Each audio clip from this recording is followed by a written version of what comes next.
Hello everybody. Hi guys, welcome back to my YouTube channel. If you are new here, once again, hello, my name is Carly Gifford, and on Mondays, Wednesdays, and Fridays, I post sit-down videos talking about essentially whatever I want. Lately, it has been pretty primarily TikTok drama, influencer beef, celebrity scandal, stuff of that nature, things that typically just don't matter in our day-to-day lives, which makes it so much more fun to talk about. And let's be honest, we all love hearing a little bit of gossip, and it's so much better when it doesn't involve us. Sometimes some of the topics that I talk about do sort of bleed over into true crime territory just a little bit. That is not the case for today's video. But before we get into that, couple of things. This plant, you guys, this might be the last video that you see it in, or this vine anyways, because it's like actually getting in the way now, so I need to move it. Now, in each video, I like to tell you guys what I am drinking and which lip balm I'm using. Well, currently I'm actually just drinking water. I had to adjust my camera, so my water bottle was on the floor, but I'm drinking out of my hydro. I actually got this at Sierra for like $25, which is so much better than the regular $40. I have another white one that I have stickers on, but I love the clean look of these white ones, so I keep this one like on my desk or next to my bed, pretty much like at night, so when I need a drink of water. And the lip balm I'm using is the Topicals Slick Salve Mint Lip Balm. You guys, the weather is dry where I live, so it does not take much for me to get chapped, cracked lips, and the Topicals has such a nice, like, smooth, cooling formula. I'm actually really obsessed with it. I like this one a lot. I haven't tried any other, like, flavors. I guess I don't even know if they have any other flavors, but this one is really, really good, so I would highly recommend it to you guys. This is the next one that I'm gonna try to be using up because I did finally use up all of my Rhode peptide lip treatments, so sad for me. I would love it if I could get on the Rhode PR list. I know that's a long shot, but gotta shoot your shot, you know? So I think that's it. We'll just jump right into today's video. Now, in today's video, we're gonna be talking about something a little bit different. We are not talking about anybody that has a huge following on TikTok, but we will be talking about a TikTok that went pretty viral and brings up a decent conversation. So the account that this video was posted on is a girl named Ali Lowe, I believe is her last name. She doesn't have a ton of followers on TikTok, but you guys should definitely go and give her a follow. I am going to be following her. I just did that now. And she has 1,478 followers currently on TikTok. And this original video that I'm going to show you got 2.9 million views. So here is that TikTok. Is this for you? I have an iPhone. It's like I specified I did digital 16 print blah, blah. You didn't say it was going to be an iPhone.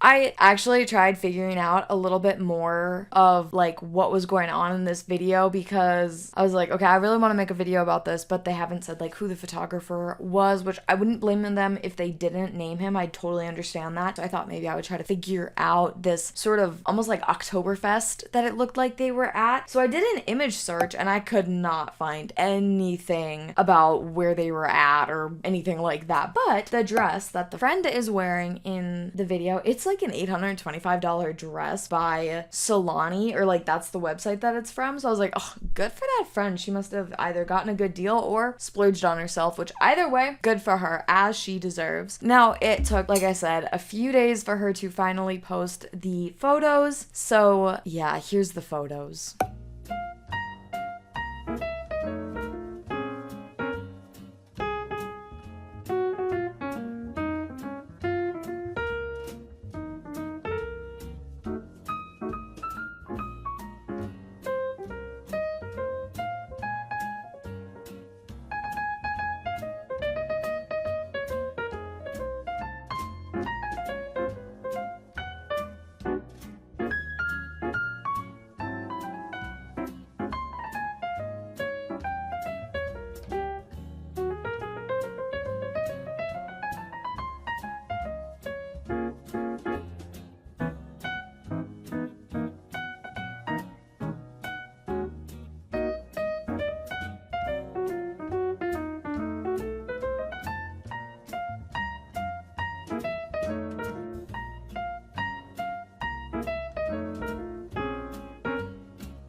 Now, they did end up going and spending $400 on a Canon DSLR camera, and they paid the photographer $800, but she said that it was in fact in the fine print that he uses his iPhone for these photos. Okay, so now some people were saying it's not about the camera that you use, which to some degree, yes, I will agree. And on iPhone, you can sort of use a manual type mode with some different settings that you have to do in iPhone. I don't really mess with those, and I actually don't love how photos come out on my phone, which is funny because I actually do photography, so they should be better. But mine is like after I take the photo, then it like doesn't auto adjust, like it filters my photos in a weird way. I don't know, I don't get it. But anyways, so yes, you can take some really great photos with your phone and the quality will be just fantastic as phone cameras are getting so insanely good these days. However, if you don't have an eye for photography, it won't matter how these photos come out, or if you don't know how to edit them properly to really bring out the different elements in the photo that you want to showcase, the photos aren't going to be anything good. iPhone photography is an actual genre of photography, which I think is like really cool. I genuinely don't have any sort of issues with that, but I feel like if you're going to label yourself as like a professional photographer, I honestly do think that you should have a more professional-esque camera, just because you do have so much more control and there's so many different or so many other settings that you can adjust that it 100% pays to have a better quality camera. Am I saying you need to spend over $1,000 for a camera? No. My first camera, I spent $300 on it and I loved that thing, and I took some really great photos with it. It was phenomenal. I got a new mirrorless Nikon and I love it, but I do sometimes take shitty photos with it, and it's not the camera's fault. It is my fault because I'm the photographer and I'm the one running the camera. But I thought this whole situation was just really interesting because they totally missed that he does say, yes, it's shot on an iPhone. So that's like essentially the situation. So yeah, this is how the situation just sort of ends like this, like we see the photos and whatnot. But yeah, I wanted to talk to you guys about it and let you know kind of what was going on, because this was sort of like a kind of niche thing, kind of not. Like I haven't seen anyone talk about it yet, so that's why I wanted to bring it up. But that is essentially it.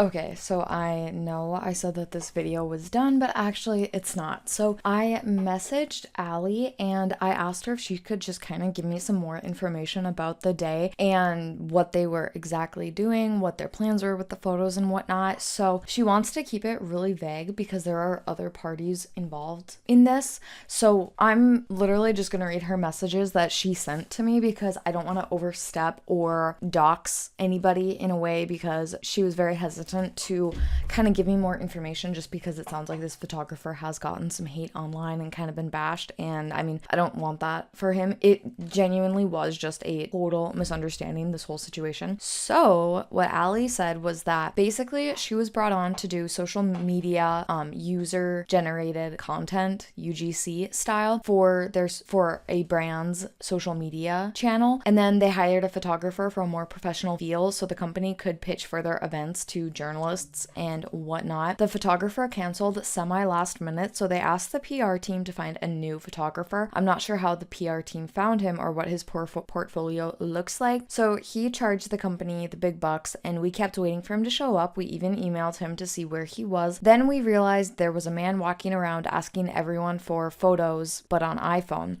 The PR team went back into the agreement and he did actually say iPhone. So they paid him and told him that they were good on any more photos, and then they went to Best Buy to buy a cheaper camera and they shot the rest of the shot list. So thankfully the girls were like able to finish up this project and whatnot, and essentially all's well that ends well. But I just kind of wanted to give you guys a little bit of an update because while I was editing this video, she was able to get back to me. So Allie, if you're watching this, thank you so much. I really appreciate you giving a little bit more context to the situation, because I think that it's only fair to add in as much context as I possibly can, so that way we get a full, more rounded out idea of what the situation looked like. So now that is officially it for this video. Thank you guys for watching, and I will see you in my next one. Bye guys!